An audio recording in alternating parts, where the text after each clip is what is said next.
Unfortunate है कि स्वतंत्रता दिवस जैसे पावन अवसर पर इतनी तुच्छी पॉलिटिक्स हो रही है। कोई जेल में बंद एक बहुत महाठग है, सुकेश नाम है उनका शायद, उनकी चिट्ठी जब लिखी जाती है, वो कोई चिट्ठी लिखते हैं, सुकेश चिट्ठी लिखता है तो वो तिहाड़ प्रशासन भी बाकायदा एलजी साहब को सबमिट करता है और एलजी साहब भी बाकायदा उस पर एक्शन लेते हुए कार्रवाई करते हैं जो भी है। और जब सुकेश चिट्ठी लिखते हैं तो मुझे लगता है पूरा का पूरा एलजी ऑफिस इंतजार करता होगा, अरे भाई एक एक सेकंड भारी पड़ रहा है, सुकेश जी की चिट्ठी कहाँ है, हमारे सुकेश जी की चिट्ठी कहाँ है। ये बहुत ही अनफॉर्चुनेट है कि स्वतंत्रता दिवस जैसे पावन अवसर पर इतनी तुच्छी पॉलिटिक्स हो रही है। और वो भी क्या, मैं अखबारों में पढ़ता रहता हूँ कि कोई जेल में बंद एक बहुत महाठग है, सुकेश नाम है उनका शायद, उनकी चिट्ठी जब लिखी जाती है, वो कोई चिट्ठी लिखते हैं, सुकेश चिट्ठी लिखता है तो वो तिहाड़ प्रशासन भी बाकायदा एलजी साहब को सबमिट करता है और एलजी साहब भी बाकायदा उस पर एक्शन लेते हुए कार्रवाई करते हैं जो भी है। और जब दिल्ली के चीफ मिनिस्टर चुने हुए चिट्ठी लिखते हैं तो तिहाड़ प्रशासन भी और एलजी साहब तिहाड़ प्रशासन को कहते हैं खबरदार जो अगर इनकी चिट्ठी भेजी। और जब सुकेश चिट्ठी लिखते हैं तो मुझे लगता है पूरा का पूरा एलजी ऑफिस इंतजार करता होगा, अरे भाई एक एक सेकंड भारी पड़ रहा है, सुकेश जी की चिट्ठी कहाँ है, हमारे सुकेश जी की चिट्ठी कहाँ है। तो सुकेश जी की चिट्ठी पर जिन एलजी साहब को इतना मोहब्बत, इतना प्रेम उबड़ता है और उसकी एक एक शब्द को वो ब्रह्म वाक्य मानते हुए, सत्य मानते हुए, उस पर जिसे कहते हैं ना, सुकेश जी की चिट्ठी को देख के उनकी बाछें खिल जाती हैं, उनका रोम रोम पुलकित हो उठता है एलजी साहब का।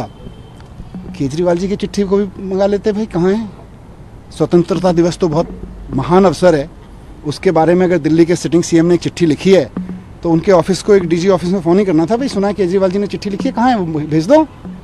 पर नहीं, इनको ना स्वतंत्रता से कोई लेना देना है, ना इनको देश से कोई लेना देना है।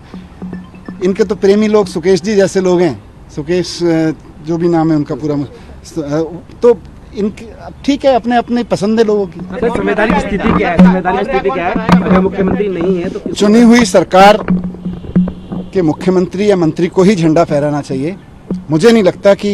इसमें कहीं कोई दिक्कत है, लेकिन मौजूदा एलजी साहब से और एलजी साहब के जो मुखिया हैं, इन सब से